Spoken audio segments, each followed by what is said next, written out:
On behalf of the Professional Baseball Strength and Conditioning Coaches Society, I'd like to welcome you to the PBSCCS podcast. I'm your host, Chris Messina.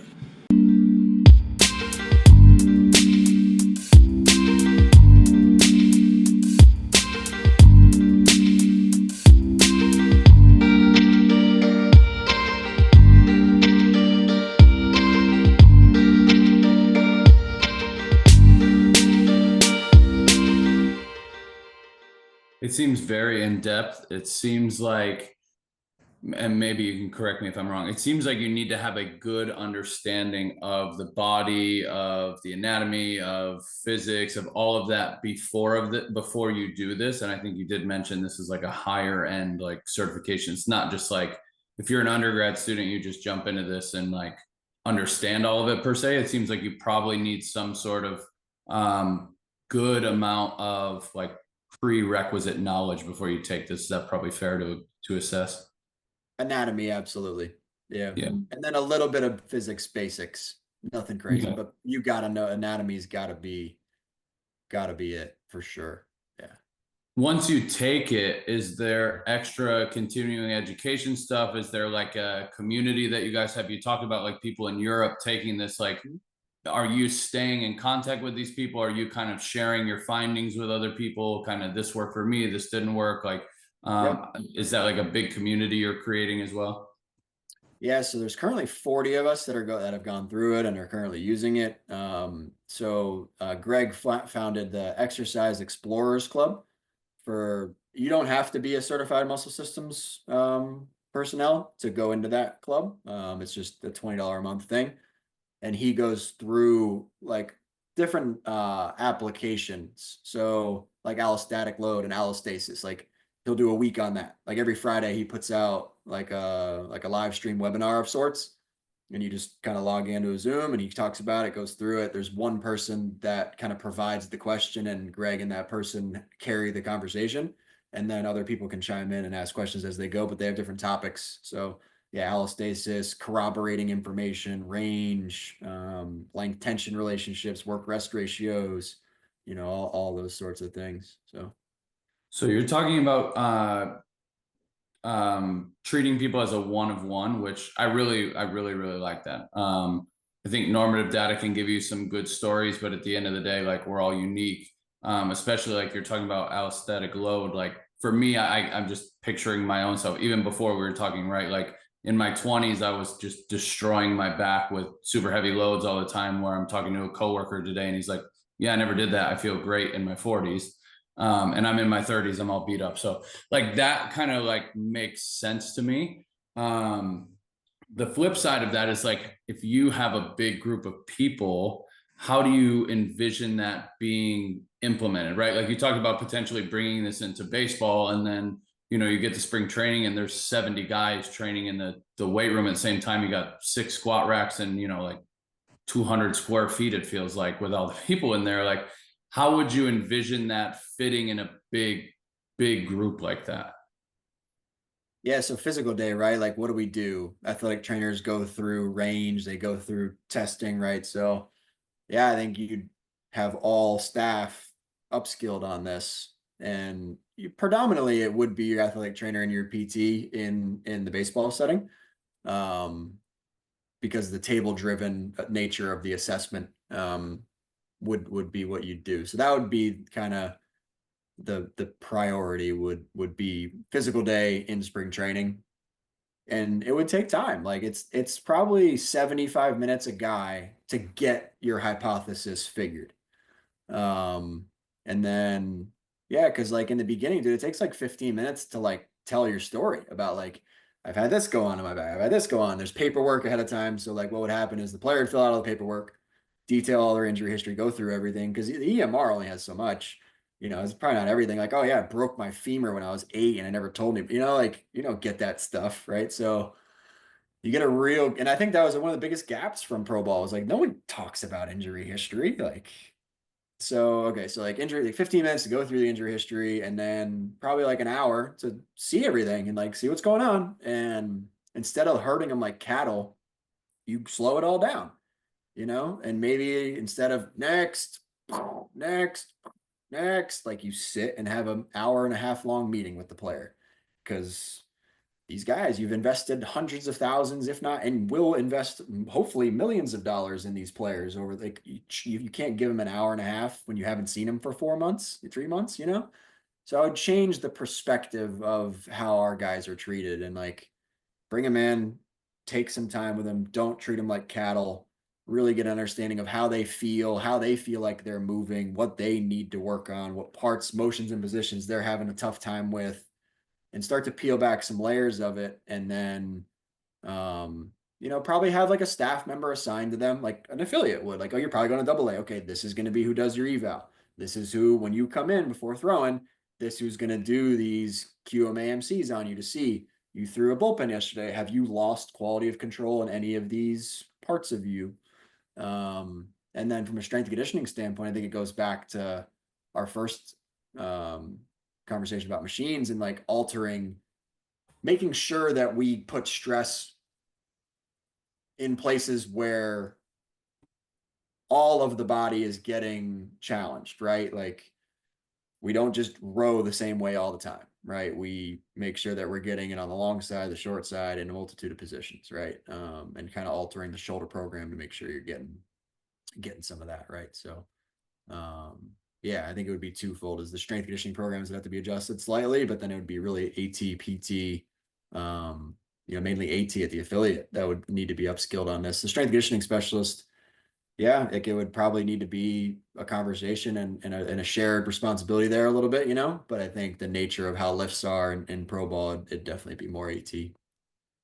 Yeah, the funny thing on like the eval day is, even if you talk injury history, they'll be like, oh yeah, I had Tommy John or whatever, and then you're like, oh, anything else, like knees, ankles, low back, and they're like, oh yeah, my low back kind of flares up every night, but it's fine, and then like nothing happens, right? Like, oh, Yeah. yeah, I kind of have this weird knee thing that comes and goes, but it's fine, it doesn't really bother me, and you're just like, oh, okay, but like it's enough for them to have brought it up. If it wasn't a thing, they wouldn't bring it up. But I think, and maybe we're the only guilty ones, and everybody else listening is actually taking care of this shit. But like it just seems like as a theme that kind of just gets passed. Like we look at the immediate injury history or like the big traumatic injury, but then it's like, oh yeah, I rolled my ankle when I was 12 playing basketball, and if it's cold outside it bothers me, but usually I'm fine. It's like, well, Yeah. you brought it up, it's probably important, but most of the time it's like, oh, okay, yeah, you're fine. If you say you're fine, you're fine. Next. Like,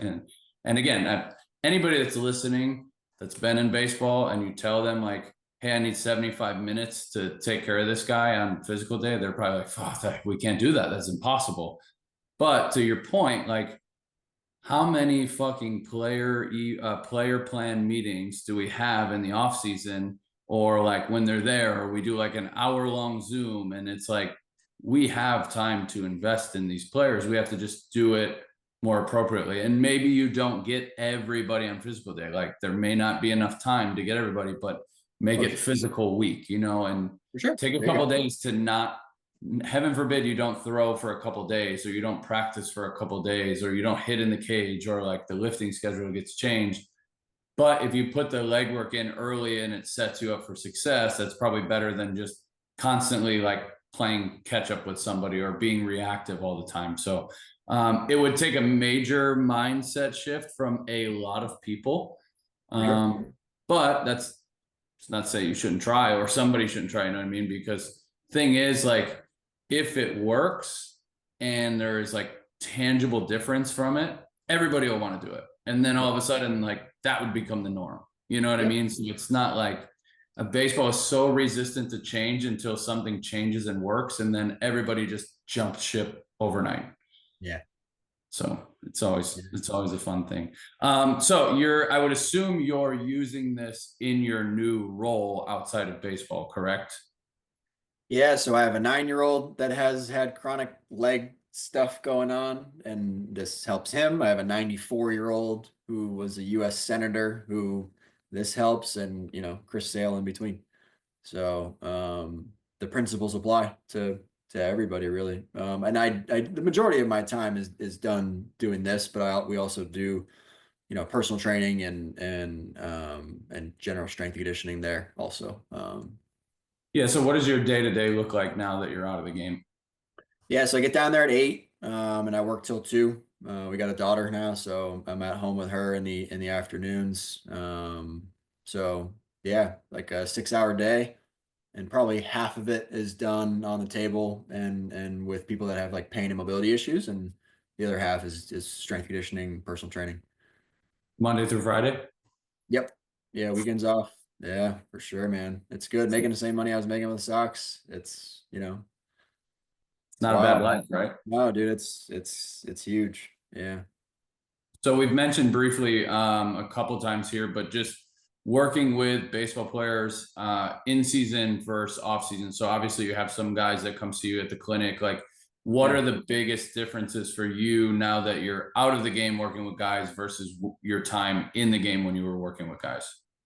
Still off season, right? So off Mhm. season, Yeah, apples to yeah, yeah. apples. I mean, Yeah, obviously yeah, you were for at the sure. complex year round, but Yeah, let's yeah. say like during in season specifically versus during off season, like what, like maybe there's nothing, right? But like what kind of training principles are different in the off Yeah. season versus the in season? What are you trying to attack off season versus in season? Just like how does that differ in your mind now that you've seen both sides of the coin, so to speak? Yeah, that's good. Okay. So yeah, when I came down to the clinic and I showed Jay what I was going to have Chris do based on what I had him do in the off season, um, he was like, uh, he's a pretty blunt guy, and he was, he, um, he expressed the importance of strength, and that strength is king, and we should have these guys produce as much tension as humanly possible safely, right? And then have them go play baseball.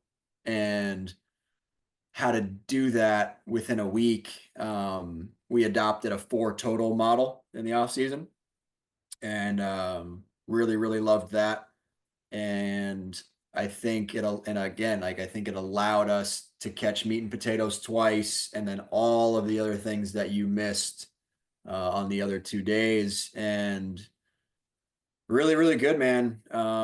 Again, back to the same machinery piece, Chris, we leg press, we do pull, like lat pull down, pec deck, reverse pec deck, hip abduction, adduction. Those guys got on there and like they were adducting what some of like our 60-year-old women adduct. And now they're ripping the whole stack. But like, when is a baseball player ever having to produce any sort of adduction strength, right? In the gym with us traditionally. Never put stress through that. And you're doing a clamshell maybe for some hip abduction stuff or a band walk. Like, I'm talking about stress like you traditionally would have a guy stress every other part of himself, but these motions and positions that you just never do. We did. And these guys feel really good, man. So I'd say like if I could go back or do it again, whatever, 4 totals. Definitely looking at all the motions and positions that we kind of talked about, the value the machines add. And then from an in-season perspective, I think from a starting picture standpoint, so what we did with Chris that he didn't do in previous years that he did last year was day 1, nothing. Cardio, low impact, just recover. Day 2, total. He's a day 3 bullpen guy. So day 1 was meat and potato, or day 2 was total body meat and potato lift. Day 3 was all the accessory stuff you missed. And then week 2, those just flip. So squat versus RDL, all the other accessory stuff that you missed. Day 4, just get ready to go. And then he wasn't always on day 5 this last year, just to try to protect him. So that was kind of a feeler day as needed. But I think going back, definitely day 1 is like, just get yourself back. And I would push for a day 3 for everybody. So that'd kind of be my in-season feedback there, especially for starting pitchers. And then I'd probably go to like a 4 total within the week rather than the daily microdose like we did, or 2 totals like we did at some points in our time there. I'd probably go to 4. And yeah. Yeah, I've obviously I'm at a facility where I'm doing off-season training as well, and I was doing a 4 total model as well. And our guys responded to it really well. And we have machines in the facility. We have a ton of different options. I love that you brought up the hip abduction, adduction. I love that machine, and I have always loved that machine, and I would get just ripped for it. Even like all the way back into high school when I first started lifting, I'm like, I'm gonna max this machine out. And everybody's like, why, dude? Like, why you do? And I'm like, I feel so good when I do it. And they're like, dude, no, you're soft for doing that machine. And now it's like it's kind of made its way back, right? And again, Really? it's in certain circles it is. Wow, good. So I have some friends that will go to like commercial gyms, and they're like, dude, anytime I'm in the commercial gym, I try to hit that machine, either Good. high rep or load it up or try to do Good. both. And Good. so that's one of the ones that I think will come back, because I think people are understanding the value and the importance of training hip abduction. And it's just not enough, like you said, to do mini bands or to do Copenhagen's or to do physio ball squeezes or to do like monster walks.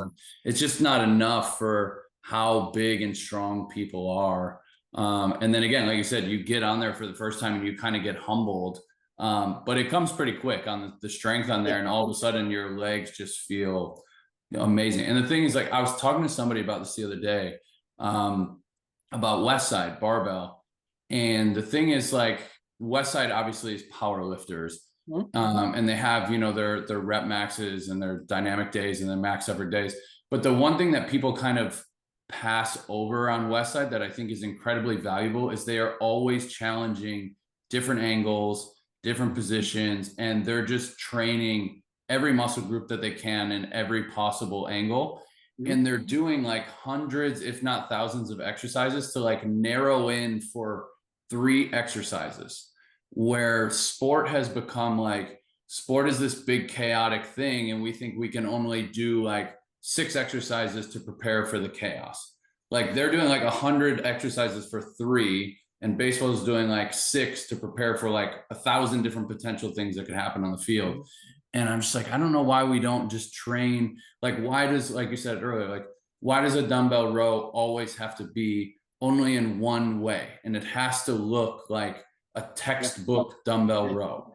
Like, why can't I take the dumbbell row and throw the dumbbell over my head? Why can't I do that when I'm doing it? Like, maybe I can. And then I try it. I'm like, oh shit, like there's a lot of tension involved here. Like maybe this is something. So I think, again, I owe a lot of my kind of changing in thoughts to climbing, and trying to find different leverage points and different things like that for myself. But I've gotten out of this just like, we only have to do this. We only have to. I'm like, why can't I try these different things? And then, like you said, like strength is king. It's always going to be king. And hitting our meat and potatoes is really important. But we can explore other things in the accessories that really help us. And accessories are there to help us, to supplement. They're not there to just fill time during a training session. So it sounds like Greg spent a lot of time with Louis and Westside.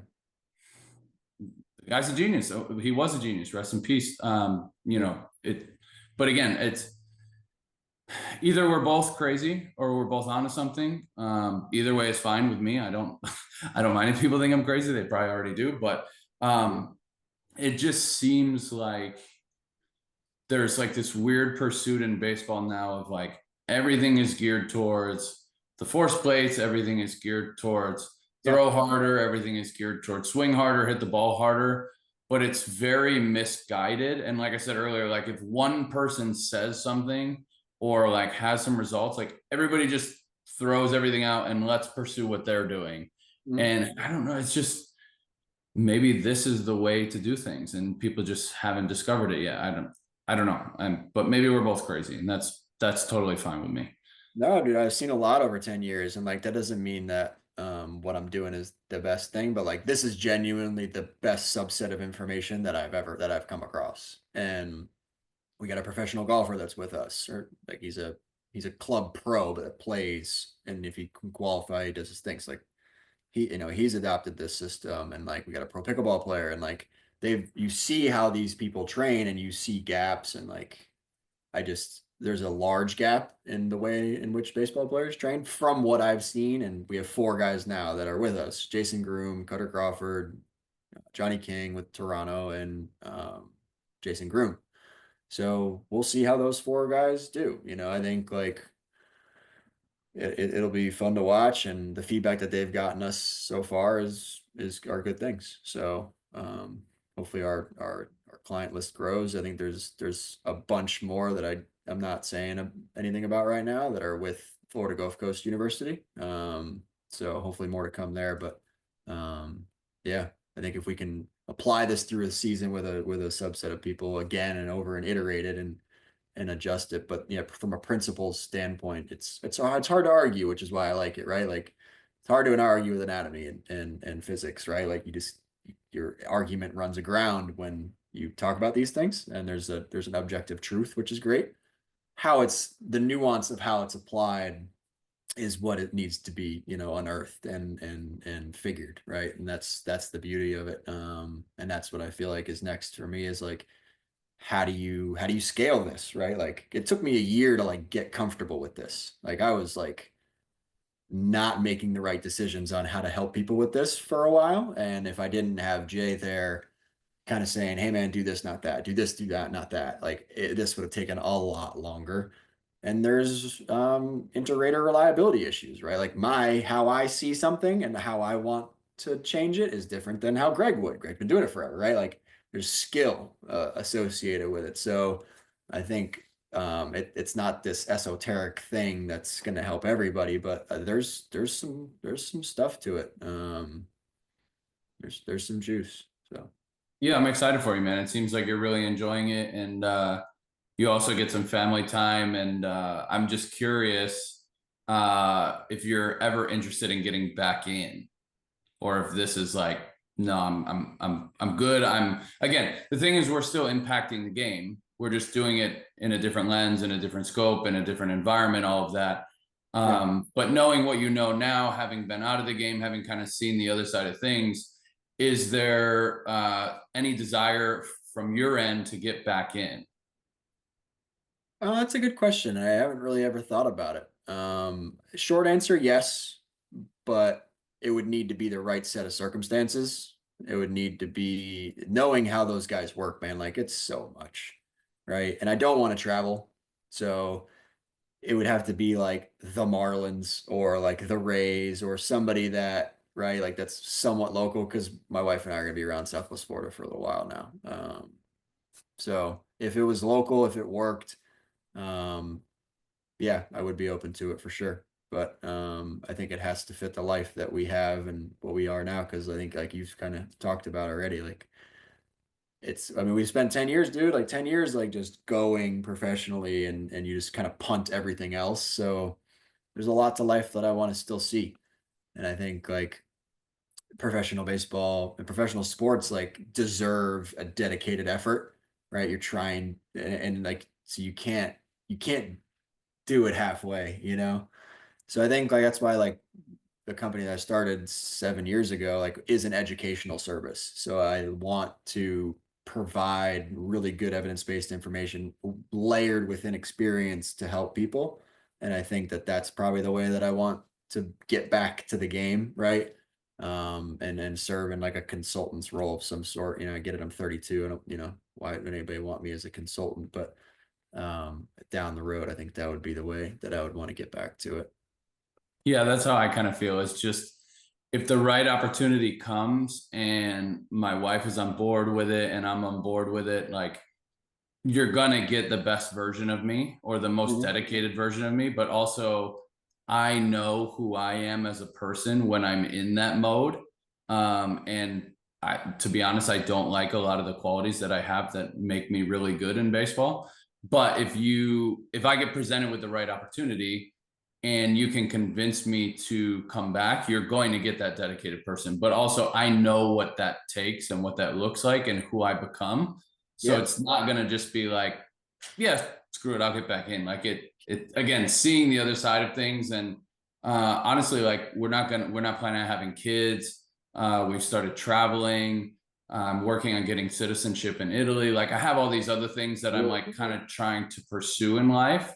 Now that I have the opportunity and I'm not punting everything, like you said, you know what I mean? It's like, oh, I kind of like spending time with my wife. I kind of like traveling. I kind of like seeing new things. Like I have these different interests that I didn't really know were a thing. And for me to give those up, it it would take a lot, but at the same time, like you said, you don't want to go halfway in. And if you're going to commit all the way, like I know what that looks like for me and who I become. And I'm just not really willing to go there. And that's not to say that in the future I can, or the right opportunity comes knocking on the door and I'm like, okay, I'll, but it used to be like, I don't care. My only goal is to get to the big leagues and everything else is secondary. Where now I've been there, I've done that, I've experienced it. I really enjoyed my time in baseball. I'm still making an impact in the game, just in a different way. So I wouldn't just jump at the opportunity right away. And that's kind of, again, one of the themes of this thing is that there are people out there like us that have spent a lot of time. They've dedicated a lot of their lives to baseball. They've moved on. They have kind of a good balance in their life. And I'm just always curious, like when I talk to them, like, what would it take to get you to go back? And, some people like yourself, they're like, I haven't even thought about it. And some people are like, dude, honestly, I miss it so much. I got to get back. And everywhere in between, so it's always just curious for me to just kind of have that conversation with other people, because we're all in that same boat. We all, like you said, you put a decade of your life in and you pick your head up and you're like, oh shit, I missed out on a lot of things that I need to catch up on. I started rock climbing. I don't know why, but here I am. Like, no, I love it. I would have never had the opportunity to do that in baseball. You know what I mean? Yeah. So what do you believe makes a strength and conditioning coach successful? Or maybe in the baseball setting, maybe in the private setting, maybe in the rehab setting, just like, what are some qualities that you would say make strength coaches successful?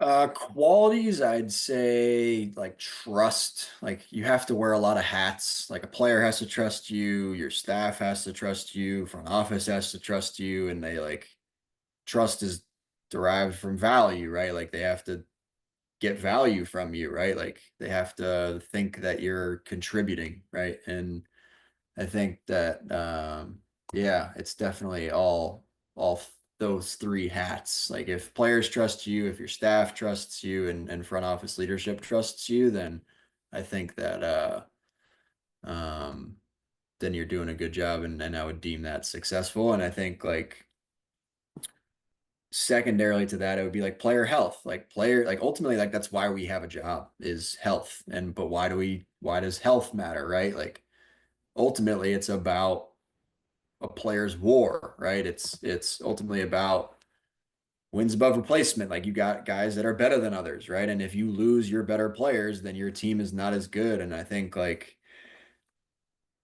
that's twofold. It's okay, keeping the guy healthy and mitigating risk, because you never can do everything you can to keep them healthy. Like there's just too many variables, but it's twofold. So war is preserved by health, right?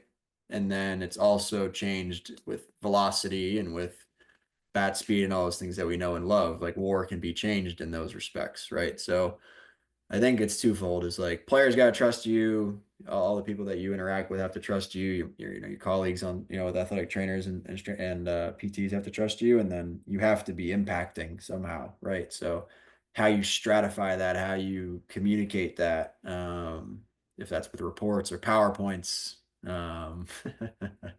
it all matters. But yeah, yeah, I'd say trust and war, whether that's keeping the guy there or totally changing them physically so that they become a whole new animal.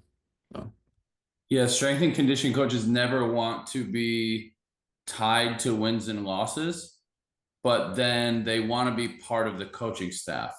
But being part of the coaching staff is directly tied to wins and losses. So it's like this weird, I don't know, like you say one thing, you mean the other. You want to be part of this, you don't want to be part of this. Like if you want to be part of the coaching staff, then you have to have impact on the game and impact on wins and losses.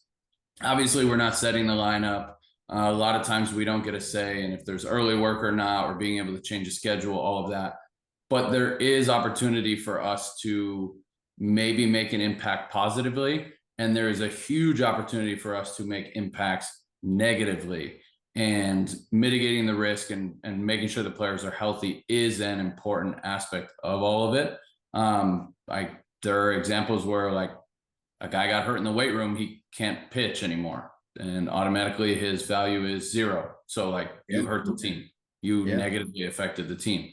So it's just kind of this weird thing that like strength coaches don't want to be associated with wins and losses because they say they don't have an impact on it. And again, I agree to an extent that we're not making lineups and in-game decisions and things like that, but behind the scenes we are impacting it in a way. And I think to your point, it's like if we know that and that's just part of our job and it is what it is and we just accept that, like it's just looking at things through a different lens. And it kind of prioritizes what your job is and what you're trying to do on a day-to-day with guys. Yeah, dude, absolutely.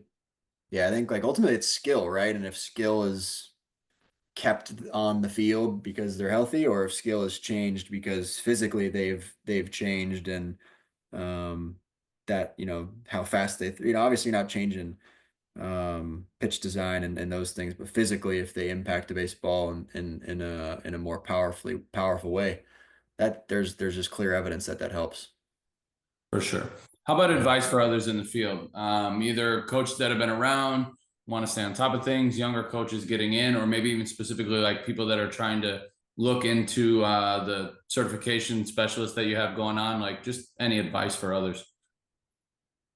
Yeah, I think like obviously biased right here, but this the CMSS stuff, that certified muscle system specialist is the best thing I've found. So I would nudge them in that direction. If not, make sure your anatomy and is locked tight, and make sure that you have some basis understanding of physics, and kind of, you know, muscle physiology.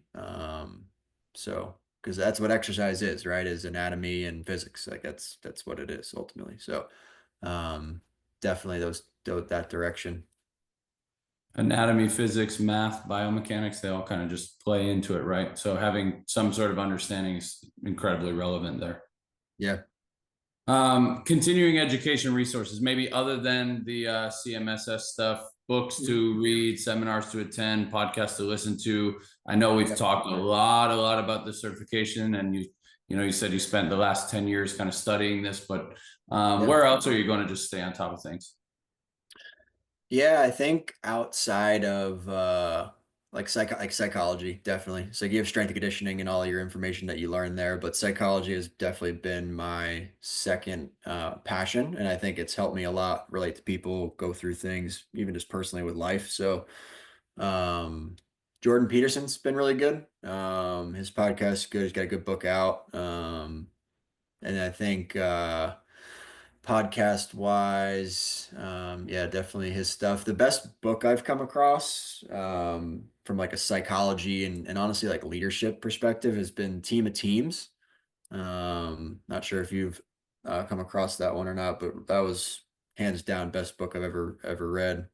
um it's about a general in the military, kind of some of his perspectives of how he's helped orchestrate communications and just information sharing and just decision making.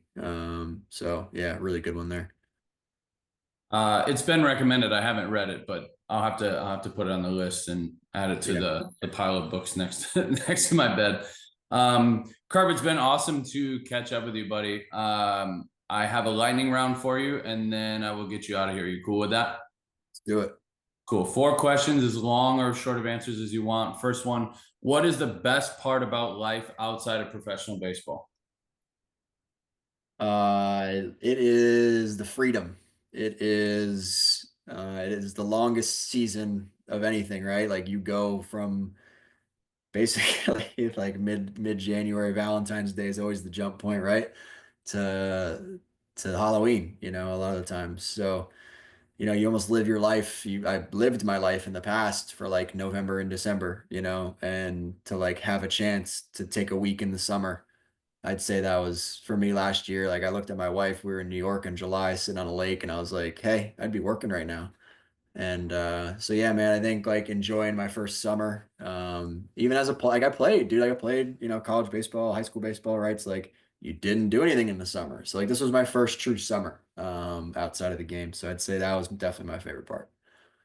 Right on. How about what do you miss the most about working in professional baseball? Oh, I think like just the camaraderie and some of just the banter and the back and forth nature of a clubhouse and a dugout. Um, it's good having a bunch of guys going towards something that, like a shared mission, shared vision, just a lot of people that are very like-minded, very driven. Yeah, sharing a common belief with a bunch of people. Would you change anything about your time in professional baseball? No. If I do go back, I will be louder than I was before. I was a very humble, quiet individual a lot of the times, and life's too short to just kind of go along. If I have conflicting beliefs, I will not be afraid to communicate them moving forward. What is on the horizon for you in the future?